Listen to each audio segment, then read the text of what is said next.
വണ്ടിപ്പെരിയാറിൽ 6 വയസ്സ് മാത്രം പ്രായമുള്ള ഒരു പിഞ്ചു കുഞ്ഞിനെ വളരെ ക്രൂരമായ രീതിയിൽ ലൈംഗികമായി പീഡിപ്പിച്ച് കൊലപ്പെടുത്തിയ കേസിലെ പ്രതിയായിരുന്ന അർജുൻ എന്ന 23 വയസ്സുകാരനെ കഴിഞ്ഞ ദിവസം കോടതി വെറുതെ വിട്ട സംഭവം നിങ്ങളുടെ ഭൂരിപക്ഷം ആൾക്കാരും അറിഞ്ഞിട്ടുണ്ടാവും. ആ ഒരു കേസിനെ കുറിച്ചാണ് നമ്മൾ ഇന്ന് സംസാരിക്കുന്നത്.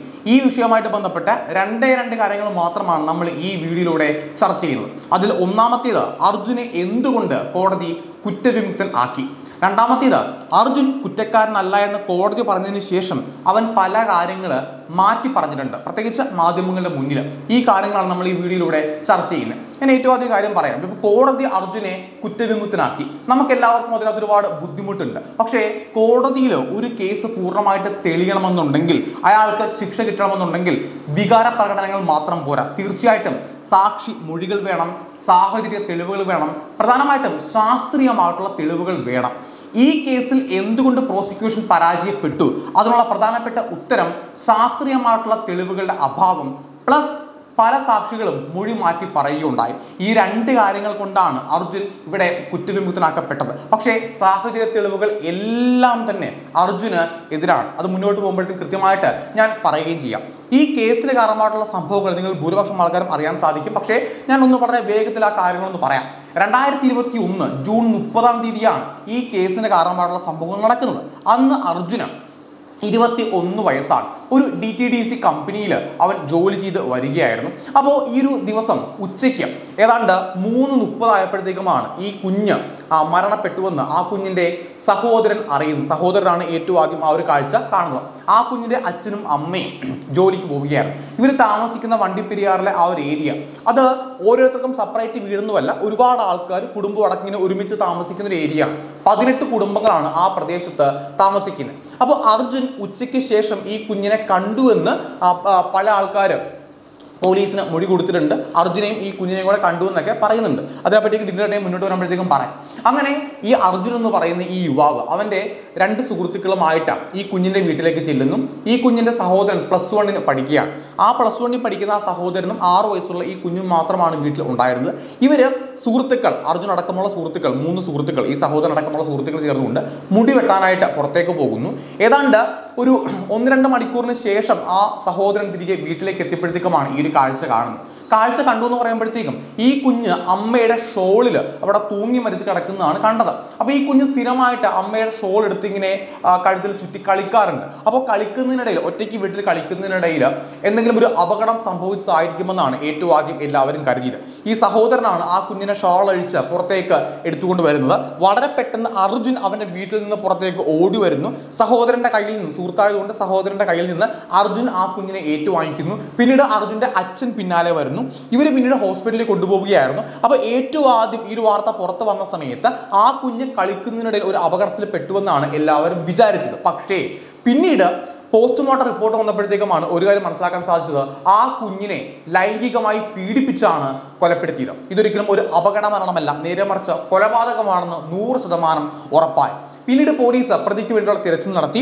അങ്ങനെ സാക്ഷി മൊഴികളുടെ അടിസ്ഥാനത്തിൽ, സാഹചര്യ തെളിവിന്റെ അടിസ്ഥാനത്തിൽ പോലീസ് അർജുനെ ചോദ്യം ചെയ്യുന്നു. അർജുൻ കുറ്റക്കാരനാണെന്ന് സമ്മതിക്കുന്നു. പോലീസ് അർജുന്റെ അറസ്റ്റ് രേഖപ്പെടുത്തുന്നത്, അല്ലെങ്കിൽ മാധ്യമങ്ങളുടെ മുന്നിൽ അർജുൻ തന്നെയാണ് പ്രതി എന്ന് കൃത്യമായിട്ട് പറയുന്ന ആ ഒരു ദിവസം 2021 ജൂലൈ 4 ജൂൺ 30 സംഭവങ്ങൾ നടക്കുന്നു. ജൂലൈ 4 പ്രതിയാണെന്ന് മാധ്യമങ്ങളുടെ മുന്നിൽ, ജനങ്ങളുടെ മുന്നിൽ പോലീസ് പറയുന്നു. അർജുൻ കുറ്റം സമ്മതിക്കുന്നു. അവൻ ആ സംഭവ സ്ഥലത്തേക്ക് എത്തിയിട്ട് എന്തൊക്കെയാണ് സംഭവിച്ചതെന്ന് വീണ്ടും ഒരു റീക്രിയേഷൻ പോലെ കാണിച്ച് കൊടുക്കുകയും ചെയ്തു. പിന്നീട് 2.5 വർഷം കഴിഞ്ഞപ്പോഴത്തേക്കും ഇപ്പോൾ അറിയപ്പെടുന്നത് അർജുൻ അല്ല ഈ കേസിലെ പ്രതി, മറ്റോ ആരോ ആണ്. അവിടെ പറയുന്ന മറ്റൊരു ആരോപണം കൂടെ ഉണ്ട്. ഏതൊരു രാഷ്ട്രീയ നേതാവിൻ്റെ, ആ പ്രദേശത്തുള്ള രാഷ്ട്രീയ നേതാവിൻ്റെ മകനാണ് ഈ കേസിൽ യഥാർത്ഥ പ്രതി. അയാളെ രക്ഷിക്കാനായിട്ടാണ് അർജുനെ കുറ്റക്കാരനാക്കിയതെന്നാണ് അർജുന് വേണ്ടിയിട്ട് ആ കേസ് വാദിച്ച വക്കീൽ പറയുന്നു. അതിന് തെളിവുകൾ ഉണ്ടെന്നും സാഹചര്യ തെളിവുകൾ ഉണ്ടെന്നൊക്കെ ആ വക്കീൽ പറയപ്പെടുന്നുണ്ട്. പക്ഷേ പോലീസ് പറയുന്നത് 100% അർജുൻ തന്നെയാണ് ഈ കേസിലെ പ്രതി. അതുകൊണ്ട് തീർച്ചയായിട്ടും പുനരന്വേഷണം ആവശ്യപ്പെടും, കേസുമായിട്ട് തന്നെ മുന്നോട്ട് പോകും എന്നാണ്. അർജുൻ്റെ ബോഡി ലാംഗ്വേജ്, അവൻ കേസിൽ നിന്ന് നിരപരാധിയാണെന്ന് പറഞ്ഞ് പുറത്തേക്ക് ഇറങ്ങി വീട്ടിലെത്തി മാധ്യമങ്ങളുടെ മുന്നിൽ സംസാരിച്ച സമയത്ത് അർജുൻ്റെ ബോഡി ലാംഗ്വേജ്, അവൻ സംസാരിക്കുന്ന പല കാര്യങ്ങൾ, ഇതൊന്നും തന്നെ അർജുൻ ഒരു കുറ്റക്കാരനല്ല എന്ന് തോന്നുന്ന രീതിയിലല്ല. എനിക്ക് പേഴ്സണലി എനിക്ക് തോന്നുന്നത് അർജുൻ എന്തൊക്കെയോ ഈ കേസിൽ അറിയാം, അല്ലെങ്കിൽ അർജുൻ തന്നെയാണ് കുറ്റക്കാരൻ. കാരണം അവന്റെ ബോഡി ലാംഗ്വേജും സംസാരവും സൂചിപ്പിക്കുന്നത് അങ്ങനെ തന്നെയാണ്. അർജുൻ ഒരിക്കലും നിരപരാധിയാണെന്ന് ഈ സമയം വരെ ഞാൻ വിശ്വസിക്കുന്നില്ല. പക്ഷെ നമുക്ക് ഉറപ്പിച്ചിപ്പോൾ പറയാൻ പറ്റില്ല, കാരണം കോടതിയിൽ അത് കൃത്യമായിട്ട് തെളിയിക്കാനായിട്ട് സാധിച്ചിട്ടില്ല. ഇനി അർജുൻ എന്തൊക്കെ കാര്യങ്ങളാണ് മാറ്റി പറഞ്ഞത് അതിലേക്ക് ഞാൻ വരാം. അതിനു മുന്നേ കോടതിയിൽ എന്തുകൊണ്ട് ഈ കേസ് പൂർവാധികം തള്ളിപ്പോയി എന്ന് പറയാം. കോടതിയിൽ എപ്പോഴും ഒരു കേസ് തെളിയണമെങ്കിൽ 24 മണിക്കൂറുള്ളിൽ ശാസ്ത്രീയമായിട്ടുള്ള തെളിവുകൾ പോലീസ് ശേഖരിച്ച് ആ തെളിവുകൾ വേണം കോടതിയിൽ ഹാജരാക്കാനായിട്ട്. പക്ഷേ ഇവിടുത്തെ ശാസ്ത്രീയ തെളിവുകൾ എല്ലാം തന്നെ ലേറ്റ് ആയിരുന്നു. അത് പോലീസിന്റെ അനാസ്ഥ തന്നെയാണ്, നമ്മളത് എടുത്തു പറയേണ്ട ഒരു കാര്യമാണ്. കാരണം 24 മണിക്കൂറിനുള്ളിൽ അവിടെ ഫോറൻസിക് സംഘം എത്തിയിട്ട് എല്ലാ തെളിവുകളും ശേഖരിച്ചില്ല. ഇതൊരു അപകടമരണമായിരിക്കും എന്ന് പറഞ്ഞുകൊണ്ട്, മേ ബി ഒരു സാധാരണക്കാരന്റെ വീടായതുകൊണ്ടായിരിക്കാം അപകടമരണമായിരുന്നു ആണെന്ന് പറഞ്ഞുകൊണ്ട് പോലീസ് ഏറ്റവും ആദ്യം ഉഴപ്പുകയായിരുന്നു. ജൂലൈ 2 തീയതി മാത്രമാണ് ഫോറൻസിക് സംഘം അവിടേക്ക് എത്തി ശാസ്ത്രീയമായിട്ടുള്ള തെളിവെടുപ്പ് പൂർത്തിയാക്കുന്നത്. അതായത് 24 മണിക്കൂർ കഴിഞ്ഞ് ഏതാണ്ട് 48 മണിക്കൂറായ സമയത്താണ് ശാസ്ത്രീയമായിട്ടുള്ള തെളിവുകൾ ശേഖരിക്കപ്പെടുന്നത്. അതുകൊണ്ടാണ് ഈ കേസ് കോടതിയിൽ പൂർണ്ണമായിട്ട് നിലനിൽക്കാതെ പോയത്. മാത്രമല്ല പല മൊഴികളും പിന്നീട് അതിനകത്ത് വൈരുദ്ധ്യം, ഈ 2.5 വർഷം കഴിഞ്ഞപ്പോഴത്തേക്കും കേസിലെ പല മൊഴികളിനകത്തും വൈരുദ്ധ്യം കണ്ടെത്തുകയുണ്ടായി. ഇതാണ് കേസ് തള്ളിപ്പോകാനായിട്ടുള്ള പ്രധാനപ്പെട്ട റീസൺസ്. ഇനി ഒന്നിന് ഞാൻ തുടങ്ങാം. അർജുൻ എന്തൊക്കെ കാര്യങ്ങളാണ് പിന്നീട് മാറ്റി പറഞ്ഞത്. നമ്മൾ അർജുൻ്റെ ടോക്ക് കണ്ട സമയത്ത് പല കാര്യങ്ങൾ, അതിൽ ഒന്നാമത്തേതാണ് അർജുൻ ഈ സംഭവം നടക്കുന്ന സമയത്ത് ഒരു രാഷ്ട്രീയ സംഘടന, ഞാൻ പേരെടുത്ത് പറയാം, DYFI എന്ന് പറയുന്ന രാഷ്ട്രീയ സംഘടനയുടെ ഭാഗമായിട്ട് പ്രവർത്തിക്കുന്ന ഒരു വ്യക്തിയാണെന്നാണ് പറഞ്ഞിരുന്നത്. ഒരു സജീവ പ്രവർത്തകനാണെന്ന് ഏറ്റവും ആദ്യം അർജുൻ തന്നെ പോലീസിനോട് പറയുകയുണ്ടായി. പക്ഷേ പിന്നീട് ഇപ്പോൾ അർജുൻ പറയുന്നത് താൻ സജീവ രാഷ്ട്രീയ പ്രവർത്തകനല്ല, പല രാഷ്ട്രീയപരമായിട്ട് ഈ കേസിൽ വളച്ചൊടിക്കുന്നുണ്ടെന്നൊക്കെ ഒരു ആരോപണം ഉണ്ടായിരുന്നു. മേ ബി അതുകൊണ്ടൊക്കെ ആയിരിക്കും അങ്ങനെ പറയുന്നത്. താൻ സജീവമായിട്ട് രാഷ്ട്രീയത്തിൽ പ്രവർത്തിക്കുന്നില്ല, ഏതെങ്കിലും ഒരു നേതാവ്, രാഷ്ട്രീയ നേതാവ് വിളിക്കുന്ന സമയത്ത് മാത്രം ഞാൻ രാഷ്ട്രീയത്തിൽ പ്രവർത്തിക്കാൻ വേണ്ടി പോകും, അല്ലാതെ ഒരിക്കലും രാഷ്ട്രീയപരമായിട്ടുള്ള പൂർണ്ണ പ്രവർത്തനം എൻ്റെ ഭാഗത്തു നിന്ന് ഉണ്ടായിട്ടില്ല എന്നാണ് അർജുൻ ഇപ്പോൾ മാധ്യമങ്ങളോട് പറഞ്ഞിരിക്കുന്നത്. ഏറ്റവും ആദ്യം അങ്ങനെ ആയിരുന്നില്ല പറഞ്ഞിരുന്നത്. ഇനി രണ്ടാമത്തെ കാര്യം, ഈ കേസിലെ ഏറ്റവും പ്രധാനപ്പെട്ട ഒരു കാര്യം, ഈ കേസിലെ ഏറ്റവും പ്രധാനപ്പെട്ട ഒരു സാക്ഷി എന്ന് പറയുന്നത് ഈ കുഞ്ഞിൻ്റെയും അർജുൻ്റെയും വീടിൻ്റെയൊക്കെ അയൽവാസിയായിട്ടുള്ള ഒരു കടക്കാരനാണ്. ആ കടക്കാരൻ പോലീസിനോട് പറഞ്ഞിരുന്ന ഒരു മൊഴി ഉണ്ടായിരുന്നു. അർജുൻ അന്നേ ദിവസം ജൂൺ 30 ഉച്ചയ്ക്ക് ശേഷം ആ കടയിലേക്ക് എത്തി 50 രൂപയ്ക്ക് മഞ്ജു വാങ്ങി. ആ മഞ്ജു വാങ്ങിയിട്ട് ആ കുഞ്ഞിൻ്റെ അടുത്തേക്ക് അർജുൻ പോയി എന്നുള്ളതാണ്. അർജുൻ ആ മഞ്ജും അല്ലെങ്കിൽ മിഠായിയുമായിട്ട്, ചോക്ലേറ്റുമായിട്ട് ആ കുഞ്ഞിൻ്റെ അടുത്തിരിക്കുന്നതിന് മറ്റൊരു സാക്ഷി കൂടി ഉണ്ട്. ആ സാക്ഷിയിലേക്ക് ഞാൻ വരാം. ഈ കടക്കാരൻ്റെ മൊഴി രവി എന്നോ മണി എന്നോ ആണ് അയാളുടെ പേരെനിക്ക് ഈ 2 പേരിൽ ഒരു പേരാണ്. അപ്പോൾ ആ കടക്കാരൻ്റെ മൊഴി ഈ കേസിൽ പ്രധാനപ്പെട്ട ഒരു സംഭവമായിരുന്നു. അത് അന്ന് പറഞ്ഞിരുന്നത് അങ്ങനെയാണ്. പക്ഷെ അർജുൻ ഇപ്പോൾ പറയുന്ന ഒരു കാര്യമുണ്ട്, ഞാൻ അന്നേ ദിവസം ആ കടയിലേക്ക് ചോക്ലേറ്റ് മഞ്ജു വാങ്ങിക്കാനായിട്ട് പോയിട്ടില്ല. 50 രൂപയ്ക്കെന്നല്ല, 1 രൂപയുടെ സാധനം പോലും ആ കടയിലേക്ക് ഞാൻ പോയി വാങ്ങിച്ചിട്ടില്ല. അങ്ങനെ ഞാൻ ആ കടയിലേക്ക് പോയിട്ടുണ്ടെങ്കിൽ ആ കടയ്ക്ക് മുൻപായിട്ട് ഒരു പെട്രോൾ പമ്പ് ഉണ്ട്. ആ പെട്രോൾ പമ്പിൽ CCTV ക്യാമറ ഉണ്ടാകും. ആ CCTV ക്യാമറ പരിശോധിച്ച് കഴിഞ്ഞാൽ ഞാൻ അവിടെ പോയിട്ടുണ്ടോ ഇല്ലയോ എന്നുള്ളത് കൃത്യമായിട്ട് മനസ്സിലാക്കാൻ സാധിക്കും. ആ ദൃശ്യങ്ങൾ നിങ്ങൾ പരിശോധിക്കൂ എന്നാണ് അർജുൻ ഇപ്പോൾ പറയുന്നത്. ശരിയായിരിക്കാം, ആ ഒരു CCTV ക്യാമറയിൽ അർജുന ദൃശ്യങ്ങൾ കാണില്ല, അതുകൊണ്ടായിരിക്കാം അത്ര ഉറപ്പോടെ അർജുൻ ഇത് പറയുന്നത്. അങ്ങനെയാണെങ്കിൽ എനിക്കൊരു സംശയമുണ്ട്, ആ പെട്രോൾ പമ്പിൽ CCTV ക്യാമറ ഉണ്ടെന്ന് അർജുൻ എങ്ങനെ കൃത്യമായിട്ട് അറിഞ്ഞു? എല്ലാ പെട്രോൾ പമ്പിലും CCTV ക്യാമറ ഉണ്ടാവും, പക്ഷേ 2.5 വർഷങ്ങൾക്ക് മുന്നേ ആ പെട്രോൾ പമ്പിൽ CCTV ക്യാമറ ഉണ്ടെന്ന് അർജുൻ ഇത്ര ഉറപ്പായിട്ട് എങ്ങനെ പറഞ്ഞു? മാധ്യമ പ്രവർത്തകൻ ഈ ചോദ്യം അർജുനോട് ചോദിച്ചിരുന്നു. അപ്പോൾ അർജുൻ പറഞ്ഞ മറുപടി എന്ന് പറയുന്നത്, അവിടെ ഏതൊരു പെട്രോൾ പമ്പ് ആകുമ്പോഴും അവിടെ CCTV ക്യാമറ ഉണ്ടാകുമല്ലോ, അതുകൊണ്ടാണ് ഞാൻ അങ്ങനെ പറഞ്ഞതെന്നാണ്. പക്ഷേ അവിടെ മറ്റൊരു പ്രശ്നം കൂടി ഉണ്ടാകും. ഈ പറയപ്പെടുന്ന രവി അല്ലെങ്കിൽ മണി, അയാളുടെ കടയിലേക്ക് അർജുന് ആ പെട്രോൾ പമ്പിന്റെ മുന്നിൽ കൂടെ അല്ലാതെ മറ്റൊരു വഴി കൂടെ പോകാൻ സാധിക്കും. അർജുൻ മറ്റൊരു വഴി കൂടെയാണ് പോയതെങ്കിൽ CCTV ക്യാമറയിൽ അർജുനെ കാണില്ല. അപ്പോൾ അർജുൻ മറ്റൊരു വഴിയിലൂടെ ആ കടയിലേക്ക് പോയിട്ടുണ്ടെങ്കിൽ അത് തെളിയിക്കാനൊന്നും പറ്റില്ല. ഇനി തെളിയിക്കാനായിട്ട് ഒരു നിർവാഹവുമില്ല. അപ്പോൾ ആ കടക്കാരൻ പറയുന്ന പോലെ ആ കടയിലേക്ക് അർജുൻ എത്തിയിട്ടുണ്ട്, 50 രൂപയുടെ മഞ്ജു വാങ്ങിച്ചിട്ടുണ്ട്. ആ മഞ്ജുമായിട്ട് കടയിൽ നിന്ന് ഉച്ചയ്ക്ക് ശേഷം അർജുൻ പുറത്തേക്ക് പോയിട്ടുണ്ട്. അർജുൻ ഒറ്റയ്ക്കാണ് ആ കടയിൽ വന്നത്. പക്ഷേ അർജുൻ ഇപ്പോൾ പറയുന്നത് ആദ്യം സമ്മതിച്ച കാര്യമാണ്, താൻ ചോക്ലേറ്റ് വാങ്ങിച്ചു കൊടുത്തു എന്ന് അർജുൻ ഏറ്റവും ആദ്യം സമ്മതിച്ചതാണ്. പക്ഷെ ഇപ്പോൾ പറയുന്നത് താൻ അങ്ങനെ ചെയ്തിട്ടില്ല, അത് പോലീസ് തന്നെ കൊണ്ട് നിർബന്ധിപ്പിച്ച് പറയിപ്പിച്ചതാണ് എന്നാണ്. ഇനി മൂന്നാമത്തെ കാര്യം സമയത്തിന്റെ കാര്യമാണ്. അർജുൻ പറയുന്നത് താൻ അന്നേ ദിവസം ഉച്ചയ്ക്ക് മുടി വെട്ടാനായിട്ട് സുഹൃത്തുക്കളുമായിട്ട് പുറത്തേക്ക് പോയ സമയം 3 മണി എന്നാണ്. 3 മണിക്ക് ഞാൻ പുറത്തേക്ക് പോയി, എൻ്റെ മൊബൈൽ ഞാൻ എടുത്ത് നോക്കിയിരുന്നു, ആ സമയം എനിക്ക് ഇപ്പോഴും ഓർമ്മയുണ്ട് എന്നാണ്. ഈ സമയം കൃത്യമായിട്ട് ഓർമ്മയുണ്ടെന്ന് പറയുമ്പോൾ നിങ്ങളൊന്ന് ആലോചിച്ചാൽ മതി, നമ്മൾ ഒരു മൊബൈൽ ഫോൺ എടുത്ത് നമ്മൾ നോക്കിയാണ്, ആ സമയത്ത് നമ്മുടെ കണ്ണിൽ സമയം വന്നു. 1-2 മണിക്കൂർ കഴിയുമ്പോൾ നമ്മൾ നോക്കിയ സമയം നമ്മൾ മറന്നുപോകും. പക്ഷേ 2.5 വർഷങ്ങൾക്ക് മുന്നേയുള്ള ആ സമയം അർജുൻ ഇപ്പോഴും ഓർമ്മയുണ്ടെന്നാണ് അവൻ പോലീസിനോട് പറയുന്നത്. പക്ഷേ അവൻ്റെ സുഹൃത്തുക്കൾ, അർജുൻ്റെ കൂടെ ആ കുഞ്ഞിൻ്റെ സഹോദരനടക്കം 3 സുഹൃത്തുക്കൾ ഉണ്ടായിരുന്നു. അതിൽ അശോക് എന്ന് പറയുന്ന ഒരു സുഹൃത്തിൻ്റെ മുടി വെട്ടാൻ കൂടിയാണ് അവർ പുറത്തേക്ക് പോയത്. അർജുന് മുടി വെട്ടണം, അശോക് എന്ന് പറയുന്ന സുഹൃത്തിന് മുടി വെട്ടണം. അപ്പോൾ ഈ 3 മണി എന്ന് പറയുന്ന സമയം അർജുൻ കൃത്യമായിട്ട് ഇപ്പോഴും ഉറപ്പിച്ച് പറയുന്നത്. പക്ഷേ ആ സുഹൃത്തുക്കൾ പറയുന്ന സമയം അങ്ങനെയല്ല. 2.5 മണിക്ക് മുന്നേ അർജുനും ഞങ്ങളുമായിട്ട് പുറത്തേക്ക് പോയി എന്നാണ് പറയപ്പെടുന്നത്. അങ്ങനെ അവർ ആദ്യം ആ ഒരു ബാർബർ ഷോപ്പിലേക്ക് പോകുന്നു. പിന്നീട് ആ സുഹൃത്തുക്കളുടെ അടുത്ത് അർജുൻ പാഷൻ ഫ്രൂട്ട്, അറിയാമല്ലോ, ആ ഒരു ഫ്രൂട്ട് പറിക്കാനായിട്ട് ആവശ്യപ്പെടുന്നു. അങ്ങനെ ആ ഒരു ഫ്രൂട്ട് പറിക്കുന്നു. അർജുൻ ആ സുഹൃത്തുക്കളുടെ അടുത്ത് നിന്ന് 45 മിനിറ്റിന് മുകളിൽ മാറി നിൽക്കുന്നു. അർജുൻ ആ ഫ്രൂട്ടുമായിട്ട് വീട്ടിലേക്ക് പോകുന്നു. വീട്ടിലേക്ക് പോയിട്ട് ഫ്രിഡ്ജിലോ മറ്റോ ആ ഒരു ഫ്രൂട്ട് വെച്ചു എന്നാണ് അർജുൻ പറയുന്നത്. അർജുൻ പറയുന്നത്, ഞാൻ 45 മിനിറ്റോളം മാറി നിന്നിട്ടില്ല. ആ സുഹൃത്തുക്കൾ ഇപ്പോൾ മൊഴി മാറ്റി പറയുന്നതാണ്, കള്ളത്തരം പറയുന്നതാണ് എന്നാണ്. പക്ഷെ ആ സുഹൃത്തുക്കൾ പറയുന്ന സമയവും വ്യത്യസ്തമാണ്. അർജുൻ ഇപ്പോഴും കൃത്യമായിട്ട് 3 മണി എന്ന് പറയുന്നത്. പക്ഷെ ആ സുഹൃത്തുക്കൾ പറയുന്നത് 2.5 മണിക്ക് മുന്നേ അർജുൻ ആ കടയിലേക്ക് എത്തി, ഞങ്ങളുമായിട്ട് പുറത്തോട്ട് പോയി, മുടി വെട്ടി, പാഷൻ ഫ്രൂട്ട് പറിച്ചു. അർജുൻ പിന്നീട് 45 മിനിറ്റ് ഞങ്ങളുടെ കൂടെ ഉണ്ടായിരുന്നില്ല എന്നാണ്. അർജുനും ഈ പറയപ്പെടുന്ന 3 സുഹൃത്തുക്കളുമായിട്ട് ഇതുവരെയും ഒരു പ്രശ്നവും ഉണ്ടായിട്ടില്ല. വ്യക്തിവൈരാഗ്യം തോന്നേണ്ട ഒരു സാഹചര്യം ഉണ്ടായിട്ടുമില്ല. അതും അർജുൻ പറയുന്നുണ്ട്. പിന്നെ എന്തിന് ആ സുഹൃത്തുക്കൾ അർജുനെ കൊടുക്കാനായിട്ട് ശ്രമിക്കണം? അതിന്റെ ആവശ്യമില്ലല്ലോ. ആ സുഹൃത്തുക്കൾ മനഃപൂർവ്വം ഒരു കള്ളത്തരം പറയേണ്ട ആവശ്യമില്ല. അർജുൻ ഇത്ര കൃത്യമായിട്ട് സമയം വരെ ഓർത്തിരിക്കുമ്പോഴത്തേക്കും അതും ഒരു സംശയം തോന്നുന്ന കാര്യം തന്നെയാണ്. ഇനി 4-മത്തെ അല്ലെങ്കിൽ മറ്റൊരു കാര്യം എന്ന് പറയുന്നത്, ഈ കുഞ്ഞിനെ അർജുൻ കണ്ടിട്ടില്ല, അന്നേ ദിവസം കണ്ടിട്ടില്ല എന്നാണ് പോലീസിനോട് പറഞ്ഞ പ്രധാനപ്പെട്ട മൊഴി. പക്ഷേ അതിനകത്ത് വലിയൊരു വൈരുദ്ധ്യമുണ്ടായിരുന്നു. അർജുൻ പറഞ്ഞ ഒരു മൊഴി അനുസരിച്ചിട്ട് ഞാൻ അന്നേ ദിവസം ആ കുഞ്ഞിനെ കണ്ടിട്ടില്ല. പക്ഷേ അർജുൻ്റെ അച്ഛൻ്റെ ഒരു ബന്ധു, സ്ത്രീ ആയിട്ടുള്ള ഒരു ലേഡി, ആ പ്രദേശത്ത് താമസിക്കുന്ന ഒരു ലേഡി പോലീസിനോട് പ്രധാനപ്പെട്ട ഒരു മൊഴി പറഞ്ഞിരുന്നു. അന്ന് ഉച്ചയ്ക്ക് ശേഷം ഈ കുഞ്ഞിനെയും അർജുനെയും ഒരുമിച്ച് കണ്ടു. രണ്ടുപേരുടെയും വീട് അടുത്തടുത്താണല്ലോ. അപ്പോൾ ആ സ്ത്രീ പറയുന്നത്, ഈ അർജുനും ആ കുഞ്ഞും കൂടെ ഒരു സ്റ്റെപ്പിൻ്റെ അടുത്ത് ഇരിക്കുകയാണ്. അർജുൻ്റെ കയ്യിൽ ചോക്ലേറ്റ് ഉണ്ടായിരുന്നു. ആ ചോക്ലേറ്റ് അർജുൻ ആ കുഞ്ഞിന് കൊടുക്കുന്നതായിട്ട് ആ സ്ത്രീ കണ്ടു എന്ന് പറയുന്നുണ്ട്. അപ്പോൾ അർജുൻ പോലീസിനോട് പറഞ്ഞത്, ഞാൻ അന്നേ ദിവസം ആ കുഞ്ഞിനെ കണ്ടിട്ടേ ഇല്ല എന്നാണ്. ജൂലൈ 2-ാം തീയതിയാണ് പോലീസിനോട് അർജുൻ പറയുന്നത് ഞാൻ ആ കുഞ്ഞിനെ കണ്ടിട്ടില്ല എന്ന്. പക്ഷേ അതേ അർജുൻ തന്നെ ജൂലൈ 4-ാം തീയതി മാറ്റി പറഞ്ഞു, ആ കുഞ്ഞിനെ ഞാൻ കണ്ടിരുന്നു. ഉച്ചയ്ക്ക് ആ കുഞ്ഞ് പുറത്തേക്ക് വന്ന സമയത്ത് ഞാൻ കണ്ടിട്ടുണ്ടായിരുന്നു. അതിനുശേഷമാണ് ഞാൻ പുറത്തേക്ക് പോകാൻ പോയത് എന്നാണ് അർജുൻ പോലീസിനോട് ജൂലൈ 4-ാം തീയതി മാറ്റി പറഞ്ഞത്. പക്ഷേ ജൂലൈ 4-ാം തീയതി മാറ്റി പറഞ്ഞപ്പോഴത്തേക്കും പോലീസ് അങ്ങോട്ട് അർജുനോട് ചോദിച്ചു, നീ കള്ളത്തരം പറയുന്നുണ്ടെന്ന്. അപ്പോഴാണ് അർജുൻ ഈ കുഞ്ഞിനെ കണ്ട കാര്യം പറയുന്നത്. പക്ഷേ അവിടെയും ഒരു പ്രശ്നമുണ്ട്. ഈ കുഞ്ഞിനെ അർജുൻ കണ്ടിട്ടില്ല എന്ന് പറയുന്നതിന്റെ റീസണായിട്ട് അർജുൻ പറഞ്ഞത്, ഞാൻ പോലീസിനോട് പറഞ്ഞപ്പോഴത്തേക്കും പെട്ടെന്ന് ആ കുഞ്ഞിന്റെ സഹോദരിയെ പോലെ ആയിരുന്നു. ആ കുഞ്ഞിന്റെ മരണവാർത്ത അറിഞ്ഞ സമയത്ത് ഞാൻ മാനസികമായിട്ട് തകർന്നു പോയി. അതുകൊണ്ടാണ് ആ കുഞ്ഞിനെ കണ്ടിട്ടില്ല എന്ന് ഞാൻ പറഞ്ഞത്. പക്ഷേ ഒരു കാര്യം ചിന്തിച്ചാൽ മതി, നമ്മളിപ്പോൾ ഒരാളെ കണ്ടിട്ടുണ്ട്. ഈ ജൂലൈ 4-ാം തീയതി ആണല്ലോ അർജുൻ പ്രതിയാണെന്ന് പറയപ്പെടുന്നേ. അതിനു മുന്നേ അർജുൻ പ്രതിയല്ലല്ലോ. അപ്പോൾ ആ കുഞ്ഞിനെ അർജുൻ കണ്ടിട്ടുണ്ടെങ്കിൽ കണ്ടിട്ടുണ്ടെന്ന് തന്നെ പോലീസിനോട് മൊഴിയായിട്ട് പറയാമായിരുന്നു. അർജുൻ എന്തിനാണ് അങ്ങനെ ഒരു കള്ളത്തരം അന്ന് പറഞ്ഞേ? ഇനി അർജുന്റെ അച്ഛന്റെ ബന്ധുവായിട്ടുള്ള ആ ഒരു സ്ത്രീ, ആ സ്ത്രീ നേരിട്ട് കണ്ടുവെന്ന് പറഞ്ഞപ്പോൾ മാത്രമാണ് പോലീസിനോട് അർജുൻ ഈ ഒരു തിരുത്ത് വരുത്തിയത്, ഞാൻ കണ്ടിട്ടുണ്ടെന്നുള്ള തിരുത്ത് വരുത്തിയത്. പിന്നെ മറ്റൊരു കാര്യമുണ്ട്, അർജുന്റെ കാലിന് വയ്യ.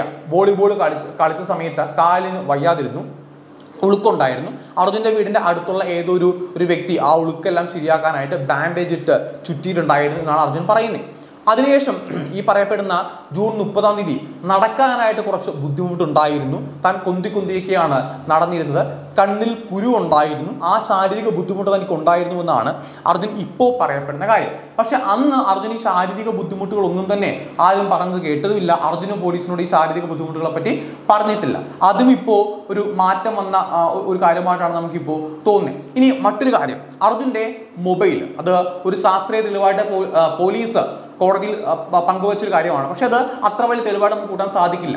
അർജുന് പോൺ അഡിക്ഷൻ പോലെ ഭയങ്കര പോൺ അഡിക്റ്റ് ആയിരുന്നു എന്നാണ് പറയപ്പെടുന്നത്. നമുക്കറിയാം, നമ്മുടെ നാട്ടിലുള്ള 90% യുവാക്കളും പോൺ വീഡിയോസ് എല്ലാം തന്നെ കാണാറുണ്ട്. അപ്പോൾ അർജുൻ്റെ ബ്രൗസിംഗ് ഹിസ്റ്ററി നോക്കിയ സമയത്ത് ടെലിഗ്രാമിലും ബ്രൗസിംഗ് ഹിസ്റ്ററിയിലും ഗൂഗിൾ ഹിസ്റ്ററിയിലും നിരന്തരമായിട്ട് ഒരുപാട് പോൺ വീഡിയോസ് കാണുമായിരുന്നു. പോൺ വീഡിയോസ് ഫോണിൽ ഒരുപാട് ഉണ്ടായിരുന്നു. അതൊരു പ്രധാനപ്പെട്ട തെളിവായിട്ട് പോലീസ് പറയുന്നുണ്ട്. പക്ഷേ അർജുൻ പോലീസിനോട് പറയുന്ന കാര്യം, ഏറ്റവും ആദ്യം അത് സമ്മതിച്ചിരുന്നു, തൻ്റെ ഫോണിൽ അങ്ങനെ പോൺ വീഡിയോസ് ഒക്കെ ഉണ്ടായിരുന്നു എന്ന് ഏറ്റവും ആദ്യം അർജുൻ സമ്മതിക്കുന്നുണ്ടായിരുന്നു. പക്ഷേ അർജുൻ ഇപ്പോൾ പറയുന്നൊരു കാര്യമുണ്ട്, അത് ഞാൻ കണ്ടതല്ല, ഞാനത് അറിഞ്ഞിട്ടില്ല. എൻ്റെ സുഹൃത്തുക്കൾ അവരുടെ നെറ്റ്വർക്ക് തീരുന്ന സമയത്ത് എൻ്റെ മൊബൈൽ ഫോൺ വാങ്ങിക്കാറുണ്ട്.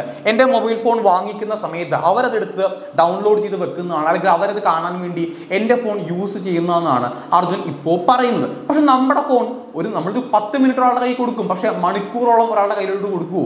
അല്ലെങ്കിൽ ഈ ഗൂഗിൾ ഹിസ്റ്ററിയിൽ നിരന്തരമായിട്ട് ആ വീഡിയോസിന്റെ ഹിസ്റ്ററി കാണുന്ന സമയത്ത് എപ്പോഴും ആ ഫോൺ മറ്റൊരാളുടെ കയ്യിലായിരിക്കുമോ? അത് നമുക്ക് വിശ്വസിക്കാൻ പറ്റാത്ത ഒരു കാര്യമാണ്. ഇനി മറ്റൊരു കാര്യം എന്ന് പറയുന്നത്, അർജുന്റെ മൊബൈൽ ഫോണിൽ ഈ പറയപ്പെടുന്ന ആ കുഞ്ഞിന്റെ 6 വയസ്സുകാരായിട്ടുള്ള ആ കുഞ്ഞിന്റെ 3 ഫോട്ടോസ്, ആ കുഞ്ഞിന് മഞ്ഞ ഫ്രോക്ക് ഇടുന്ന ഫോട്ടോസ് അടക്കം 3 സിംഗിൾ ഫോട്ടോസ് ഉണ്ടായിരുന്നു. ഏതാണ്ട് 19ഓളം ഫോട്ടോസ് ഡിലീറ്റ് ചെയ്യപ്പെട്ട അവസ്ഥയിലാണ് കാണപ്പെട്ടത്.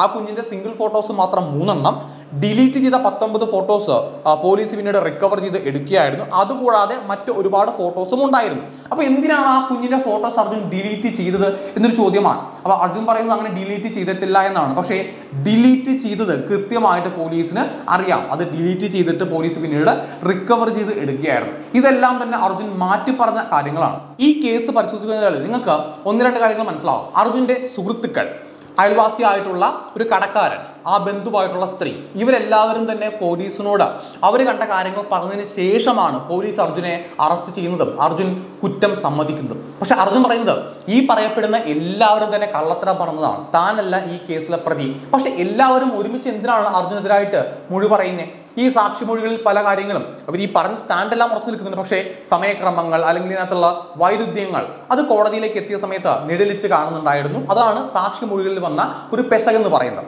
പക്ഷേ ഈ സാക്ഷിമൊഴികൾ എല്ലാം പറഞ്ഞതിന് ശേഷമാണ് പോലീസ് അർജുനെ അറസ്റ്റ് ചെയ്യുന്നത്. പിന്നെ അർജുൻ പോലീസിനെതിരെ പറയുന്ന കുറച്ച് കാര്യങ്ങളുണ്ട്. തന്നെ പോലീസുകാർ ഇടിച്ച് മർദ്ദിച്ച് അവശനാക്കി മനഃപൂർവ്വം ഈ കാര്യങ്ങളെല്ലാം തന്നെ സമ്മതിപ്പിക്കുകയായിരുന്നു, താനായിട്ട് സമ്മതിച്ചതല്ല എന്ന് പറയുമ്പോഴത്തേക്കും അർജുൻ ആ ഒരു ക്രൈം സ്പോട്ടിൽ വന്നിട്ട് ക്രൈം നടന്ന സ്ഥലത്ത് വന്നിട്ട് ഇതെല്ലാം തന്നെ വിവരിച്ച് കാണിക്കുന്നുണ്ട്.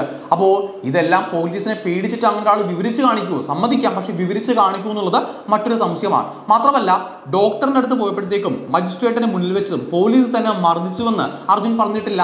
അർജുൻ്റെ ശരീരത്ത് മർദ്ദനമേറ്റതിൻ്റെ ആ ഒരു പാടുകളോ ചതവുകളോ പ്രശ്നങ്ങളോ ഒന്നും തന്നെ ഡോക്ടർ അവിടെ രേഖപ്പെടുത്തിയിട്ടുമില്ല. അർജുൻ എന്തായാലും ഇനി അത് തെളിയിക്കാനായിട്ട് സാധിക്കില്ല.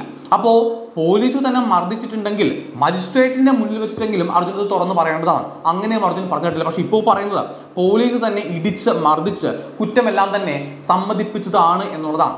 ശാസ്ത്രീയപരമായിട്ടുള്ള പ്രധാനപ്പെട്ട തെളിവായിട്ട് പോലീസ് കോടതിയിൽ ഹാജരാക്കിയത് അർജുന്റെ ഹെയർസാണ്, തലമുടിയും അല്ലെങ്കിൽ ശരീരത്തിന്റെ മറ്റു ഭാഗങ്ങളിലെ രോമങ്ങളാണ്. അപ്പോൾ ഈ രോമങ്ങളെ പറ്റി അർജുൻ പറയുന്നത് ജൂലൈ 4-ാം തീയതി തന്നെ പോലീസ് അറസ്റ്റ് ചെയ്തതിനു ശേഷം എല്ലാം ഇടിച്ച് സമ്മതിപ്പിച്ചതിന് ശേഷം തൻ്റെ തലമുടിയും ശരീരത്തിൻ്റെ രോമഭാഗങ്ങളും ഒരു പോലീസുകാരൻ വന്ന് പറിച്ചിട്ട് അതൊരു പ്ലാസ്റ്റിക് കവറിലേക്ക് ആക്കി.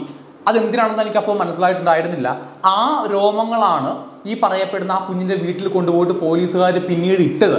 മനഃപൂർവ്വം അർജുനെ പ്രതിയാക്കുകയാണ് എന്നുള്ളതാണ് അർജുൻ ഇപ്പോൾ മാധ്യമങ്ങളുടെ മുന്നിൽ വന്നിട്ട് പറയുന്നത്. പക്ഷേ ഫോറൻസിക് സംഘം അവിടെ പരിശോധന നടത്തിയത് ജൂലൈ 2-ാം തീയതിയാണ്. അർജുൻ പറയപ്പെടുന്നത് ജൂലൈ 4-ാം തീയതിയാണ് തൻ്റെ ഹെയർസ് അവിടുന്ന് പറിച്ചെടുത്തത് എന്നുള്ളതാണ്. അങ്ങനെയാണെങ്കിൽ ജൂലൈ 4-ാം തീയതിയാണ് ഈ ഹെയർസ് പറിച്ചെടുത്തതെങ്കിൽ ആ ഹെയർസ് ഒരിക്കലും ജൂലൈ 2-ാം തീയതി ക്രൈം സ്പോട്ടിൽ വരില്ല. അപ്പോൾ അർജുൻ പറയുന്നതിനകത്ത് ഇപ്പോൾ ഒരു വാലിഡ് പോയിന്റ് അല്ല. ജൂലൈ 2-ാം തീയതി ഓൾറെഡി അർജുൻ്റെ രോമങ്ങൾ ആ ഭാഗത്ത് നിന്ന് കണ്ടെത്തിയിട്ടുണ്ടായിരുന്നു. അതുകൂടാതെ ആ കുഞ്ഞിൻ്റെ നഖത്തിൽ കയ്യിലൊക്കെ ഒരു ഉടുപ്പിൻ്റെ, അതായത് അർജുൻ ധരിച്ചിരുന്ന പാൻസിൻ്റെ അതിൻ്റെ ഒരു നൂലുണ്ടായിരുന്നു എന്നുള്ളതാണ്. ആ നൂലടങ്ങുന്ന ആ ഒരു പാൻറ് അർജുൻ്റെ വീട്ടിൽ നിന്ന് കണ്ടെത്തിയിട്ടുണ്ടായിരുന്നു എന്നും പോലീസ് പറയപ്പെടുന്നുണ്ട്. പക്ഷേ അത് അർജുൻ്റെ പാൻറ് അല്ല, ഒരു ജേഴ്സിയുടെ ആണ് ആ കുഞ്ഞിൻ്റെ കയ്യിലുണ്ടായിരുന്ന നൂല്. ആ ജേഴ്സി തൻ്റെ അല്ല എന്നാണ് അർജുൻ ഇപ്പോൾ പറയപ്പെടുന്നത്. അർജുൻ്റെ പാൻറ് ആയിരുന്നില്ലെന്നാണ് അർജുൻ അത് പറയുന്നത്. അതിന് അർജുൻ പറഞ്ഞു വെക്കുന്ന കാര്യം, ആ നാട്ടിലുള്ള ഒരു രാഷ്ട്രീയ നേതാവിൻ്റെ മകൻ ഈ കേസിൽ പങ്കുണ്ട്. ഈ സംഭവം നടക്കുന്ന സമയത്ത് ആ വ്യക്തി കൂടെ ഈ അടുത്ത് കിടന്ന് ഉറങ്ങുന്നുണ്ടായിരുന്നു. ആ വ്യക്തിയെ പറ്റി പോലീസ് ഇതുവരെ എവിടെയും പ്രതിപാദിച്ചിട്ടില്ല. അയാൾ ഈ കേസിലെ ഒരു സാക്ഷി മാത്രമായിട്ടാണ് പിന്നീട് മാറിയത്. അയാളെ രക്ഷിക്കാനായിട്ട് തന്നെ മനഃപൂർവ്വം കുടിക്കിയതാണെന്നാണ് അർജുൻ പറഞ്ഞു വെക്കുന്നത്. പക്ഷെ അർജുൻ്റെ ബോഡി ലാംഗ്വേജ്, അവൻ്റെ സംസാരം, അന്നവൻ പറഞ്ഞ കാര്യങ്ങൾ, ഇതൊന്നും തന്നെ അർജുനെ വിശ്വസിക്കാനായിട്ട് പേഴ്സണലി എനിക്ക് പറ്റുന്നില്ല. എനിവേ ഈ കേസിൽ എന്തായാലും ആ കുഞ്ഞിനെ ഒരാൾ കൊലപ്പെടുത്തിയതാണ് എന്നുള്ള കാര്യത്തിനകത്ത് ഒരു സംശയം വേണ്ട. അത് 100% ഉറപ്പാണ്. ബാക്കി എല്ലാ കാര്യവും നമുക്കിപ്പോൾ അർജുൻ നിരപരാധിയാണോ അല്ലെങ്കിൽ അവൻ കുറ്റക്കാരനാണോ എന്നുള്ളത് തെളിയിക്കപ്പെടേണ്ട കാര്യമാണ്. പക്ഷേ ആ കുഞ്ഞിനെ ഒരാൾ കൊന്ന് കെട്ടിത്തൂക്കിയതാണ്, അതിൽ സംശയമൊന്നും വേണ്ട. അപ്പോൾ ഒരു കൊലയാളി ഉണ്ട്, ആ കൊലയാളി അർജുനാണെങ്കിലും ആരാണെങ്കിലും അത് കണ്ടെത്തിയേ മതിയാകുകയുള്ളൂ. അത് തെളിയേണ്ട ഒരു കാര്യം തന്നെയാണ്. എന്തായാലും ഈ കേസിൽ യഥാർത്ഥ പ്രതി രക്ഷപ്പെടാൻ പാടില്ല. അർജുനാണെങ്കിലും മറ്റ് ആരാണെങ്കിലും ആ പ്രതിയെ പോലീസ് പിടികൂടണം. ഈ കേസിന്റെ അന്വേഷണം ഇനിയും മുന്നോട്ട് പോകണം. ആ വ്യക്തി ശിക്ഷിക്കപ്പെടുക തന്നെ വേണം. നിങ്ങളുടെ അഭിപ്രായം കൂടെ കമന്റ് ബോക്സിലേക്ക് ഒന്ന് കമന്റ് ചെയ്തേക്കാം. മറ്റൊരു വീഡിയോ ആയിട്ട് വീണ്ടും കാണാം. This is me Sijo John.